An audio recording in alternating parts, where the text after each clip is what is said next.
백제의 수도 첫 번째는 위례성입니다. 위례성은 현재 서울 송파 쪽으로 추정을 하고 있습니다. 이 송파에 풍납토성이 있는데요. 이 풍납토성이 가장 유력한 위례성으로 추정되고 있습니다.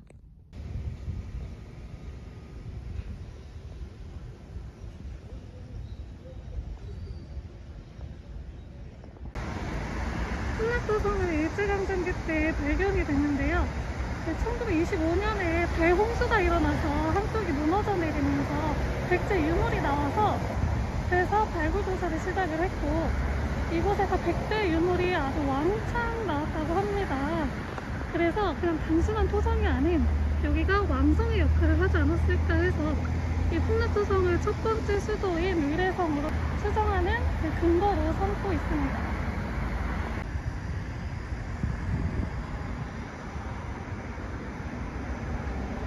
이 풍납토성은 옛날에 이렇게 중요한 토성인지 모르고 발굴을 제대로 못했어서 여기에 지금 집들이 지어져 있어요. 그래서 현재도 발굴 조사를 제대로 진행할 수 없다고 합니다.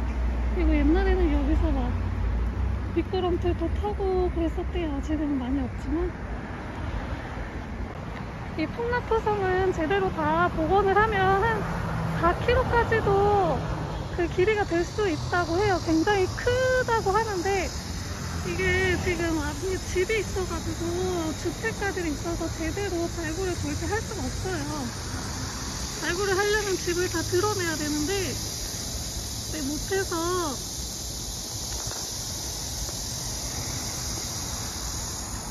지금은 3.5km로 추정을 하고 있다고 합니다.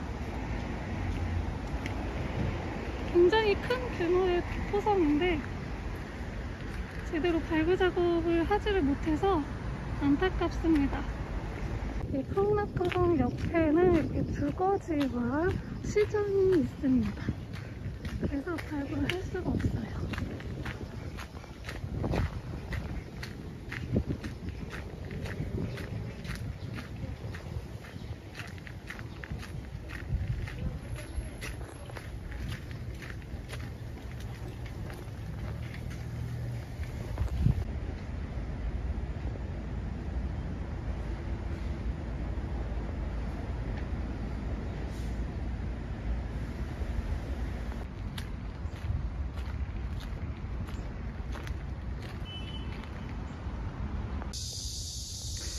여기는 올림픽공원입니다.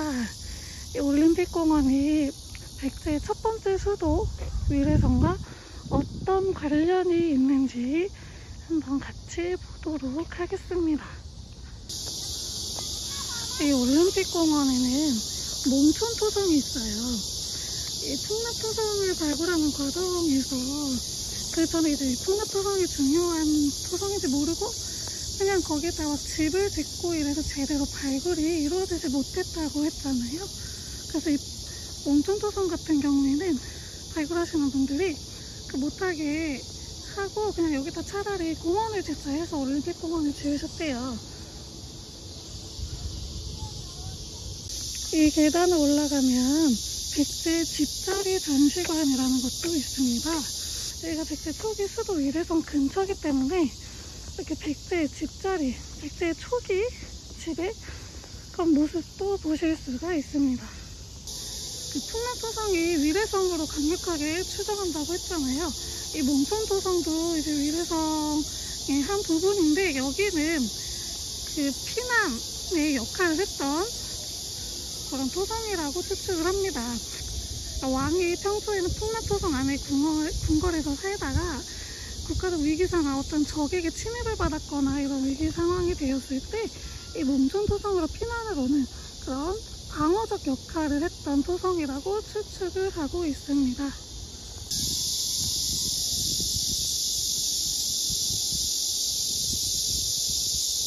이렇게 나무로 쌓아 올린 울타리는 목책이라고 하는 겁니다.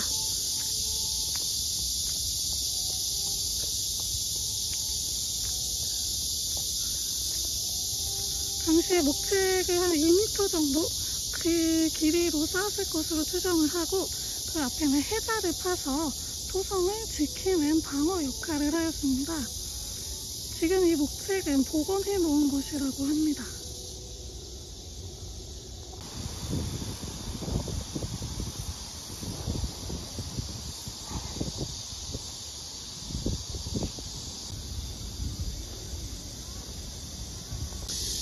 여기서 발굴조사를 하는데 고구려 목간이 발견이 돼서 발굴조사를 재개하고 있다고 합니다.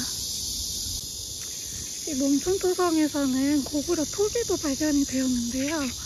아마 장수왕 때 침입했잖아요. 그리고 여기를 차지를 했어요, 고구려가. 그래서 고구려 토기하고 고구려 목간이 발견되지 않았을까 싶습니다.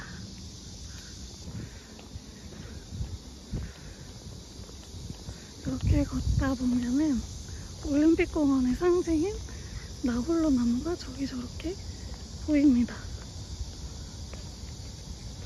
이게 몽촌토성 길이에요.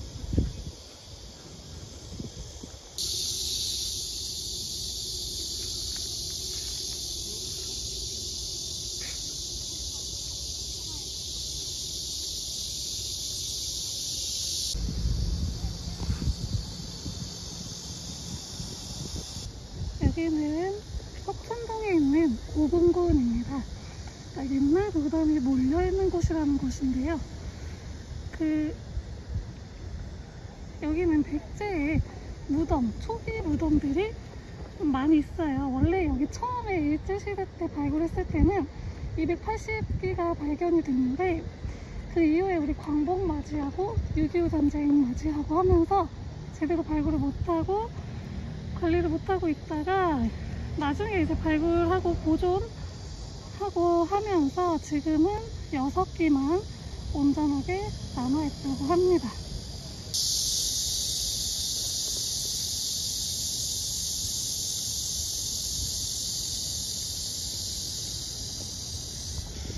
이건 3호분인데요. 이 굉장히 커요. 실제로 와서 보시면 어마어마하게 큽니다. 이 무덤은 백제의 전성기였던 근초고왕 또는 근초고왕의 아들 근구수왕의 무덤으로 추정이 되고 있습니다. 그 당시가 전성기였기 때문에 왕의 무덤도 이렇게 크지 않았을까 추정하는 거고요. 돌로 계단식으로 쌓은 이 무덤을 적석총이라고 합니다. 이 무덤은 4호분인데요.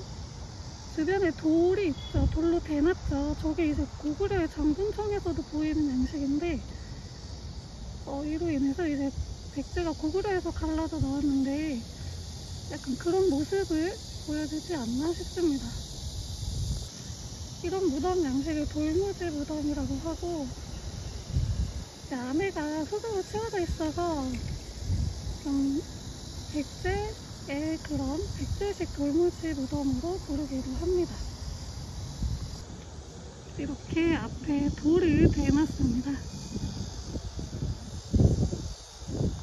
이렇게 고구려의 양식과 비슷한 돌무지 무덤들, 계단식 돌무지 무덤 이런 모습이 보이는 이유는요. 이 원조가 주목의 양아들이라고 삼국사기에 그렇게 기록이 되어 있어요. 그걸로 봐서 이제 백제는 고구려에서 갈라져 나온 세력이 아닐까 추측을 하고요. 이런 모습들이 그 기록을 뒷받침해주는 증거가 됩니다.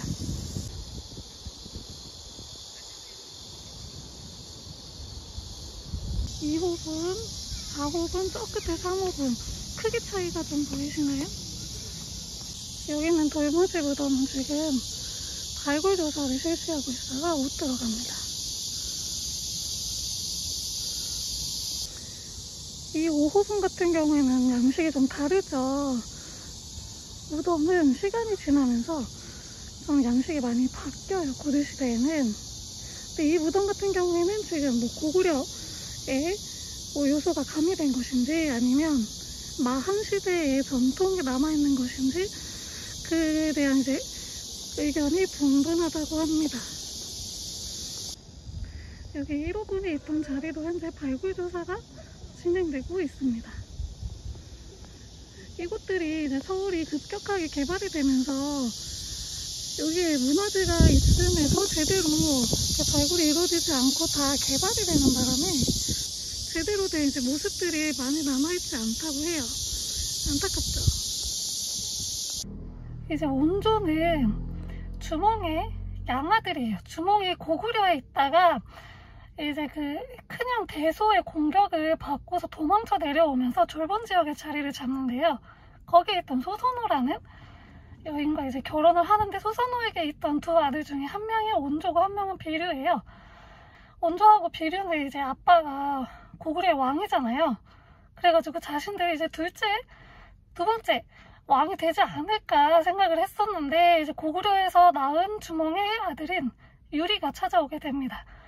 그러면서 이제 상황은 역전이 되어 유리가 태자로 임명이 되면서 이제 삼국사기 기록에 의하면 비류하고 온조가 버려질 것 같아 두려워서 남쪽으로 왔다고 합니다. 이 비류는 지금 인천 미추홀 쪽에 자리를 잡고 이 온조가 한강유역, 이 위례성에다 자리를 잡았다고 합니다. 강 근처에 있어서 땅도 기름지고 방어에도 유리하고 아주 좋은 지역이었다고 해요. 그래서 여기에다가 백제라는 나라를 짓고 살았다고 합니다.